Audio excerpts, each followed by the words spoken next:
Hello मेरे प्यारे दोस्तों, आज मैं पुनः फिर से एक बार आपका स्वागत करता हूं आपके यूट्यूब चैनल यस क्लासेस में। तो हम माय डियर्स, आज मैं फिर से आप लोगों का टेंस का ही पार्ट, आज मैं शायद आप लोगों को लास्ट पार्ट पढ़ाने वाला हूँ टेंस का, और वो भी किसके अंतर्गत चलने वाला माय डियर्स। आइए हम लोग सीखते हैं। आज हम लोग देखने वाले हैं किसके अंतर्गत, फ्यूचर टेंस के अंतर्गत। किसके अंतर्गत? फ्यूचर टेंस के अंतर्गत जो हमारे सेंटेंस आएंगे, जो हमारे वाक्य आएंगे, आज हम लोग उन्हीं के बारे में क्या करने वाले हैं, देखने वाले हैं। ठीक है ना। चलिए तो हम स्टार्ट करते हैं। सबसे फर्स्ट माय डियर, तो याद रखिएगा, तो सबसे फर्स्ट यह है कि हम लोग अध्ययन करेंगे किसके बारे में, फ्यूचर इंडेफिनिट टेंस के बारे में। किसके बारे में?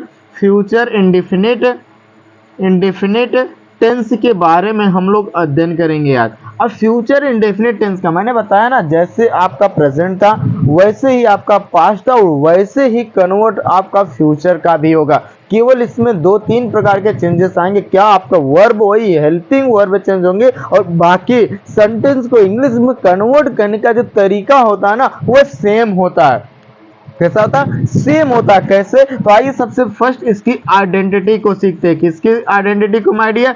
फ्यूचर इंडेफिनिट टेंस के आइडेंटिटी को सीखते हैं। तो इसका क्या होता है मेरे प्यारे? तो आप बताओगे, कोई भी हिंदी का वाक्य मिलेगा उसके अंत में क्या मिलेगा? गा, गे, गी। अगर ऐसे शब्द, ऐसे कुछ वर्ड हमें दिखाई दे रहे हैं जो सेंटेंस आ रहा है उसके अंत में, तो हम तुरंत समझेंगे। क्या समझेंगे भाई? कि जो ये सेंटेंस है ये किससे बिलोंग कर रहा है? फ्यूचर इंडेफिनिट टेंस से। ठीक है ना। किससे बिलोंग कर रहा है my dear? Future indefinite tense से बिलोंग कर रहा है। One minute my dear. ठीक, तो किससे बिलोंग कर? फ्यूचर इंडेफिनिट टेंस से। अब आइए इसके हम लोग किसको मेरे प्यारे, इसके अफर्मेटिव प्लस नेगेटिव और प्लस इंट्रोगेटिव सेंटेंस को क्या करते हैं, देखते हैं। तो सबसे पहले आइए इसके अफर्मेटिव सेंटेंस का रूल देख लेते हैं, फिर उसको कन्वर्ट कैसे करेंगे वो देख लेते हैं, ताकि हमारे पास कुछ सेंटेंस आ रहा हो हिंदी का, तो उसको हम इंग्लिश में कैसे कन्वर्ट करेंगे, कैसे उस पर हम इंग्लिश बोलेंगे, ये सारी चीजें, ये चीजें आपका क्या हो जाएगा, क्लियर हो जाएगा। ठीक, तो इसमें क्या होगा, सबसे पहले आपको सब्जेक्ट लिखना पड़ेगा, उसके बाद इसमें हेल्पिंग वर्ब विल या शैल यूज होगा। क्या यूज होगा? विल या शैल। और इसके साथ साथ आपका हो जाएगा वर्ब का फर्स्ट फॉर्म और प्लस आपका object and plus other words. It's a complete your affirmative structure.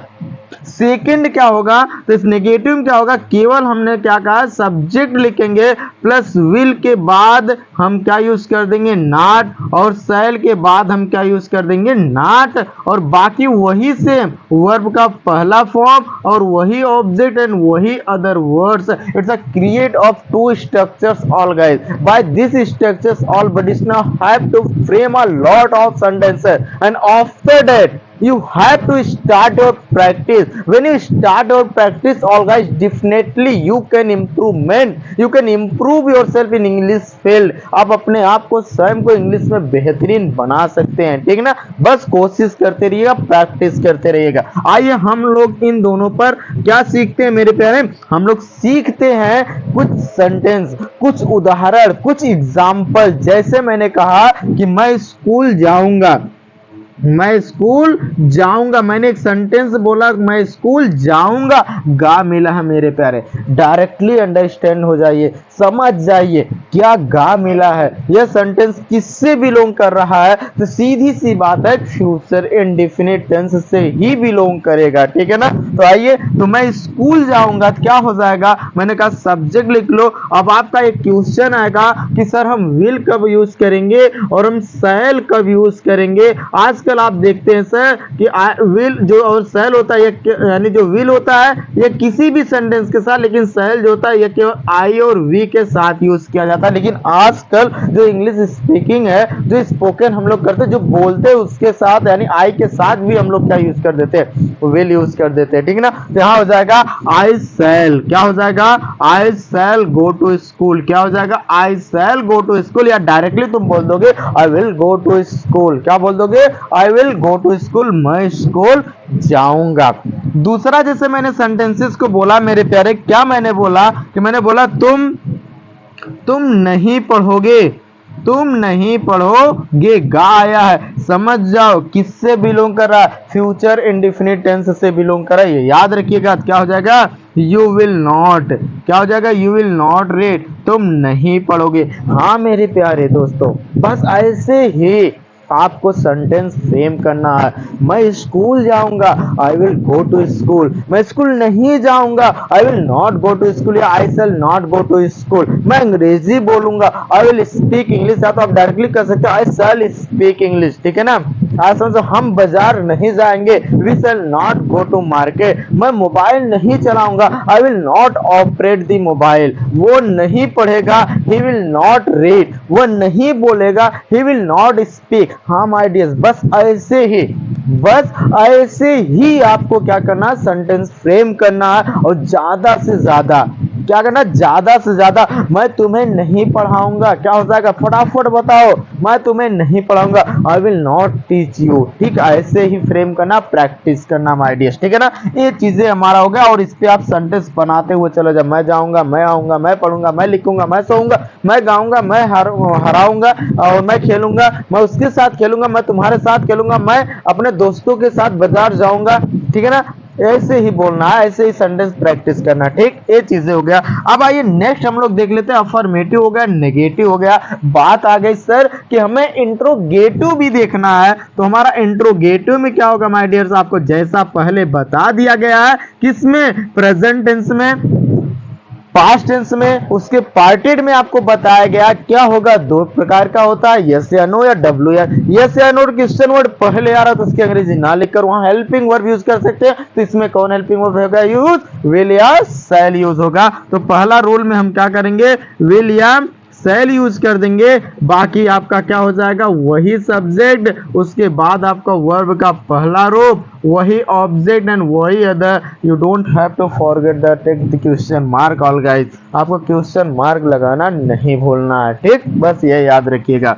दूसरा क्या हो जाएगा, क्वेश्चन वर्ड, उसके साथ साथ हमें विल या शैल यूज कर देंगे, बाकी वही सब्जेक्ट, वही वर्ब का फर्स्ट फॉर्म, और वही ऑब्जेक्ट एंड वही वर्ब, और क्वेश्चन मार्क आपको लगाना ना भूलना। It's a create your interrogative types structures all guys, by this structures now you can ask of anybody any types question. आप किसी से भी किसी प्रकार का क्वेश्चन पूछ सकते हैं, ठीक ना। कैसे, आइए एक दो एग्जांपल, जैसे मैंने बोला, क्या आपसे मैंने पूछा क्या तुम बाजार जाओगे, क्या तुम बाजार जाओगे, तो क्या हो जाएगा, क्वेश्चन मार्क, ये आया फ्यूचर, क्या पहले आया, क्वेश्चन वर्ड इंट्रोगेटिव से बिलोंग कर, पहले आया, अंग्रेजी नहीं लिखी जाएगी, विल से ऑब्जेक्ट के अकॉर्डिंग विल या शैल हम लगा देंगे, विल, क्या लगा देंगे, will you go to market, क्या तुम बाजार जाओगे, will you go to market, क्या तुम बाजार जाओगे। इस पे एक और देख लो ना, बस एक ही देखना है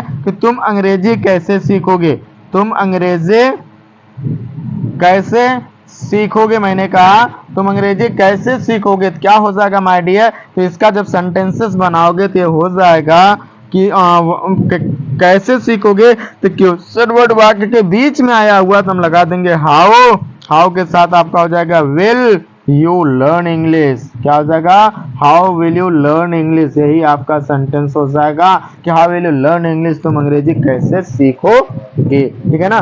तुम मोबाइल कैसे चलाओगे, how will you operate the mobile.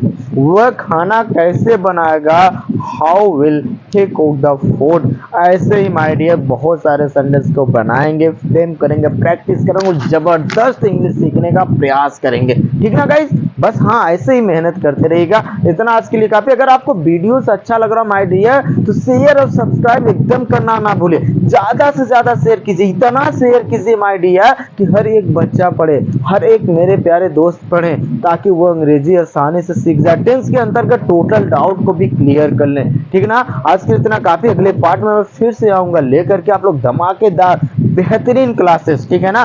फिर से मिलूंगा अगले पार्ट में आप लोगों के लिए। बस आप लोग तसल्ली बनाए रखिए और बेहतरीन तरीके से हमारा सपोर्ट करते रहिए, और देखिएगा मैं एक दिन आप लोगों को बेहतरीन परफॉर्मेंस करना सिखा दूंगा, ठीक है ना माय डियर। तो चलिए, तो धन्यवाद आज के लिए माय डियर। जस्ट नाउ आप लोग राइट कीजिए और प्रैक्टिस कीजिए।